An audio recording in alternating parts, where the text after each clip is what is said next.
രാജ്യവേദിയെ പുളകം ചാർത്തണിയിച്ചുകൊണ്ട് കടന്നു വരികയാണ്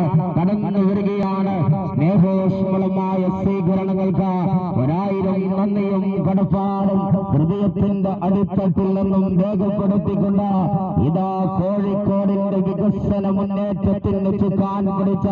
1.5 പതിറ്റാണ്ട് കാലമായി കോഴിക്കോട് പാർലമെന്റ് മണ്ഡലത്തിന്റെ മുഖച്ഛായ മാറ്റിയ ജനകീയനായ ജനനായകൻ MK രാഘവേന്ദ്ര, മുസ്ലിം ലീഗിന്റെ സംസ്ഥാന അധ്യക്ഷൻ പ്രിയങ്കരനായ സാദിഖ് അലി ശിഹാബ് തങ്ങളോടൊപ്പം ഇതുവഴി ഈ വാഹനത്തിന്റെ തൊട്ടു പിന്നിലായി ഈ രാജ്യവേദിയെ പുളകം ചാർത്തണിയിച്ചുകൊണ്ട് കടന്നു വരികയാണ് പ്രിയമുള്ളവരെ. ഈ രാജ്യവേദിയിലൂടെ ഈ വെളിപ്പാറയിലൂടെ നമ്മുടെ പ്രിയങ്കരനായ ജനനായകൻ MK രാഘവേന്ദ്ര, മുസ്ലിം ലീഗ് സംസ്ഥാന അധ്യക്ഷൻ സയ്യിദ് സാദിഖ് അലി ശിഹാബ് തങ്ങളോടൊപ്പം ഇതുവഴി